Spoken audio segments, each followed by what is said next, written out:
tulungan.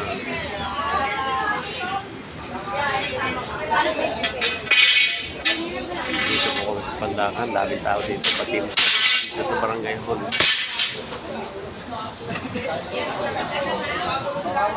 Ilang ko sila. Ika lang na ka. Lahat ang akin ba? Ah, puputulin. Po dami po dito. Dito po sa barangay.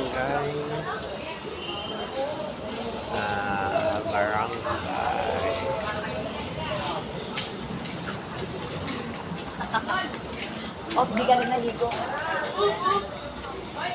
Barangay ilang-ilang.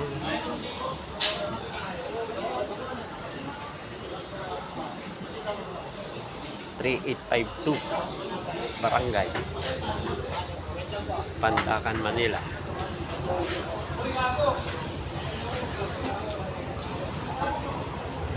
Berto. Dan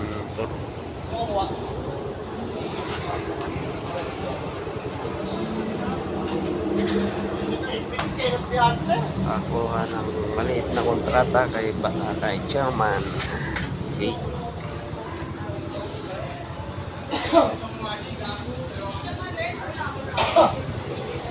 5:6 trabaho, lalo ang gate sa simboli ng aking wheelchair.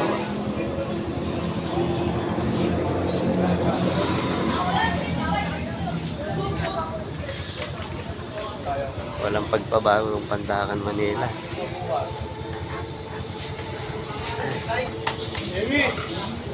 Gabi-gabi daw may riot, kaya pagagawa ni Chairman ng gate para hindi makapasok yung mga nagsisipag-riot.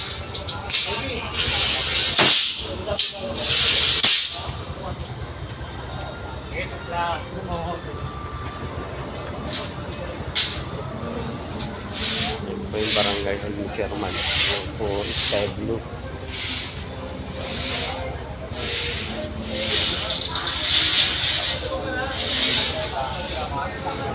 Parang tindahan ng motor dito sa loob ng barangay hall.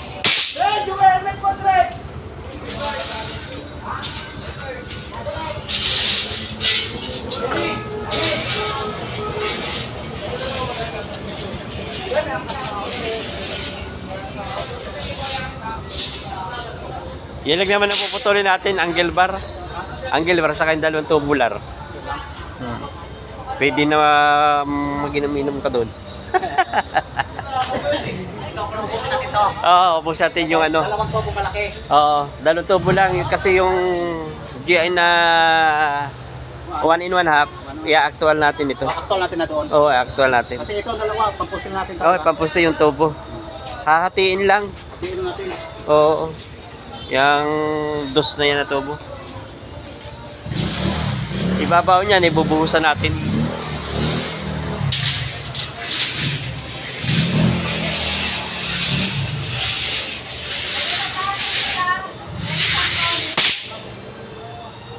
Ano oras sa karating si Maring George sa bahay nila kapon? Mga alas 8:50 yata. Walang traffic. Kasi tumawag sa akin sa ano na siya sa Monterrey. Walang traffic ano? Ano man siya? Nagbaban? Ah, nagban. Ay, mabilis. May pasay. Kasi ano, haba ng pila. Maaga pa siya dito umalis tapos. Gabi na, mga alas 7. Ito na siya, agent.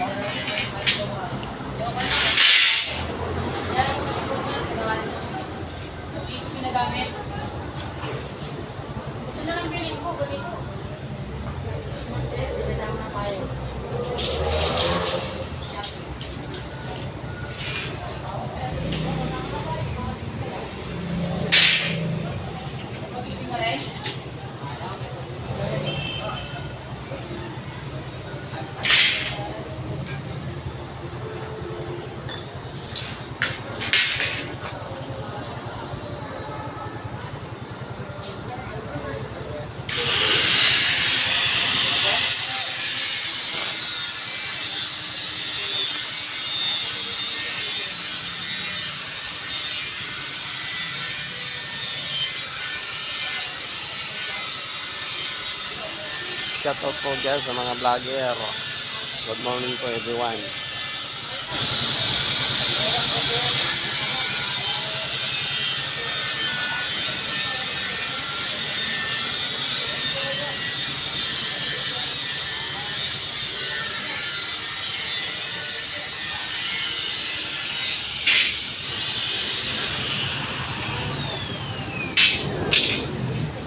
Sabi ko kay parang George, matapos man ng maaga yan, yung kay Toto, ibubuuin natin. Sabi ko sa kanya. Tumawag sa akin kapon. Ha? Tumawag sa akin kapon. Oo. Kasi yung welding natin, 150 yun. Taga-pisto ikuin Kasama ko rin dati. 200 sana yan. Sabi ko, George, 200 daw, pero kasamahan ko naman sa trabaho yan. Hmm. 150 na natin. Pero hindi natin tuloy-tuloy ang sa paggawa ng natin, pag-welding natin, doon tayo makapisa. Ayun. Kasi kung pangit niya na bilangin niya, kahit hindi Hmm. buo agad. Hindi, yun. Hindi naman nagawa, ano. Putol pa eh. Pinuputol pa eh. Basta pag ginamit na sa didiretso yun. Yun. Hindi na lang,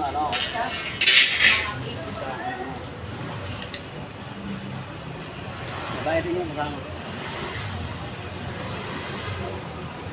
Buti nga pumayag ng 150 yun. Iba na 200? Doon sa amin eh, gagamitin. Rider nga, mga ano? Doon sa amin, piso gagamitin mo lang, saglit lang, 350. Oo. Kaya ako, nagpapahiram lang gamit, hindi ko pinababayaran. Pero pag ako Oo, nanghiram, yung mga kuan.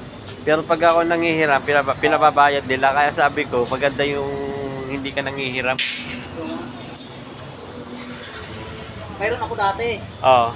Hindi pa kami nakalipat sa yung paglipat. May welding machine ako gagamit, kaso lang nasa Quezon. Yung may welding ako dati. Paglipatan na sa 13, di ba? Sa libo lang bigayan noon. Oo. Mga kusirin. Bininta ko lahat yung mga gamit ko kanina. Wala na mga makita yun. Maganda. So, ano? Wala eh. Wala na talaga eh. Marunong ka na, matagal ka na ba nagwe-welding? Ito. Ako marunong niya, naka-problema lang ang ano ko, yung mata. Oo, mata. Tagal ko din welder eh. Okay, daw sa trabaho ko naman dati. Kasama na lahat, kit. Oo. Wala raw na nga lahat eh. Ang ganda naman yun. Kahit saka pumasok alam mo yung gagawin mo. Ang ano lang yung, ayaw ko lang electrician. Kasi nasa-oriented ako eh. Namatay dyan yung kumpare ko sa pag-electrical. Pero nasa-oriented ako electrician, bago lang pag-stop na. Nasa-oriented na ako eh.